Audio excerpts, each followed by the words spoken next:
What's up, YouTubers? So before we get started with this video, on Get Up, they're going to be talking about, are elite college offensive linemen more valuable than elite college wide receivers? So let's see what they have to say about that.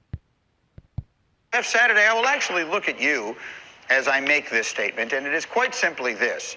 When faced with the choice between taking an elite receiver or an elite offensive lineman in an NFL draft, NFL teams should take the lineman 100 out of 100 times and not look back. There are any number of reasons for that. The biggest is offensive tackles always pan out in the NFL draft, and wide receiver actually has the lowest hit rate of any position in the entire National Football League. Jeff Saturday, your thoughts? So I somewhat agree with that, but I think there's two things here. So it kind of boils down to what your team needs. If you ever have a stacked offensive line, then you might as well draft that high elite wide receiver and vice versa. Also, it doesn't matter how good of a wide receiver you have if your quarterback can't get him the rock because he's getting sacked left and right. So you're going to need a good elite offensive lineman to protect him so he can get the ball to that elite wide receiver. So it boils down to those two things.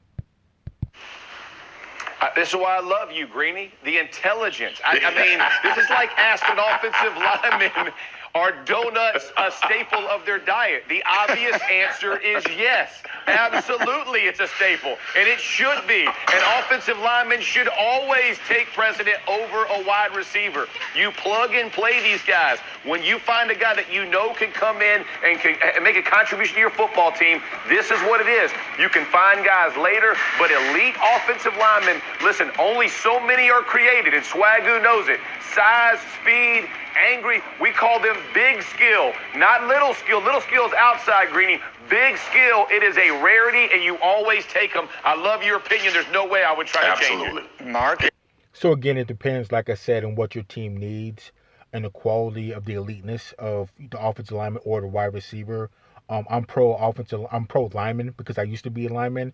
So I would go with the elite offensive lineman before I'd go with the elite wide receiver. Because like I said, it doesn't matter. You could have Jerry Rice out there, and if your quarterback can't get him the rock because he's getting sacked left and right, then it doesn't matter. So you're going to need that elite offensive lineman first to get that quarterback time to get the rock to that elite wide receiver, or things just aren't going to work out. But that's my bias because I'm an old lineman. Let's go. There used to be a saying on this video game I played, which was the greatest saying ever.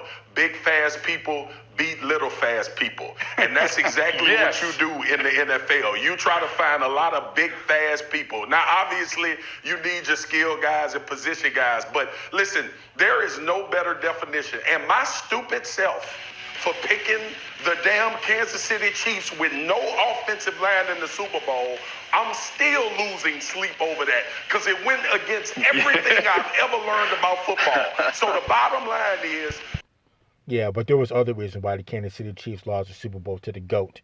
And at number 13, Penei Sewell, I was thinking he was going to go higher in the draft. I thought he was going to be like top 5. And I don't know why I was thinking he might go to the Cincinnati Bengals and go over there and help out Joe Burrow and give him some protection. But I guess the Chargers can deal with him or take him, at 13, which I doubt he'll be there at 13, but he can definitely help out the Chargers and, backing up and giving some help to Justin Herbert. So it's kind of a win-win situation. I like both teams, and I definitely like the Chargers. So if he's going to help out Justin Herbert, I'd have a problem with that. But I kind of feel like he's not going to be there at number 13. I think he's going to get picked up before that. Draft the tackle that you think can protect your quarterback and then go find weapons for your quarterback later, or you try to find guys that are hidden gems. Look, I played for the Dallas Cowboys when Miles Austin became a Pro Bowler and an All-Pro at wide receivers. You can find these guys. It's hard to find these big physical tackles that can step in day one. Dallas has done pretty good with Tyron Smith, I would add. And Matt, let's get into the weeds on this, okay? So the reason that I bring this up is because, and we just showed Todd McShay's mock draft, he has Penei Sewell and Rashawn Slater, two generational franchise-changing tackles, slipping way down the board behind 3 wide receivers and a tight end. Now, I know how much everyone loves Kyle Pitts, including you, Matt, but at the end of the day, if Penei Sewell falls all the way down to 13 in this draft, it will be one of the great surprises, in my opinion, and one of the huge misses that we've seen in a very long time. Matt, your thoughts? Yes, I was thinking the same thing. Like I said, I thought Penei Sewell was going to go, actually, like, he could have gone number 1. He'd be a top 1 or 2 pick, if not top 5. So seeing him at number 13 for the Chargers is kind of surprising. It's like wondering, like, what do teams know that we don't know? But like I said, I thought he was going to get possibly picked up by Cincinnati Bengals and go over there and help out Joe Burrow. But, it is what it is. But definitely, he's definitely a generational talent and offensive lineman. And he's ready to start now. He's an absolute baller. Even though he didn't play last year because of the coronavirus, which I understand, that just tells you how good he is. He didn't even play last year. And he's still going to be a top pick. Like I said, I think he's going to go higher than 13. He might not be there for the Chargers, but we'll see. If Penei Sewell's there at 13, a lot of general managers getting fired, and the LA Chargers are probably winning the AFC West. It's that simple. Because I'm actually going to agree with you guys. You have to go with the elite offensive lineman over receiver. I've actually said before, I'm pretty against drafting receivers in the first round. I know Himbo has the great hit rate, 60% of linemen hit in round 1. Not very many wide receivers. It's just not a position of value. When you can find Michael Thomas in round 2, Tyreek Hill in round 5, you can find really good receivers outside of the first round. So I think offensive line, if all things are created equally, you have to go with the offensive lineman, especially with all these young quarterbacks. You have to go protect your guy. Sometimes I think we're playing fantasy football in the actual NFL. Go ahead, Marcus. Quick final thought. That's right. Look, by the way, just to add on what we're talking about, look at Wirfs in Tampa. Yeah.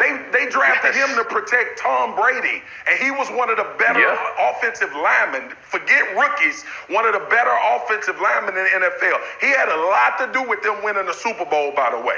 These guys contribute immediately, and they stick around forever, and they almost never get hurt. I mean, if you take the receiver over the tackle, in my opinion, it is a very, very questionable It better be Randy Moss. Meanwhile, exactly.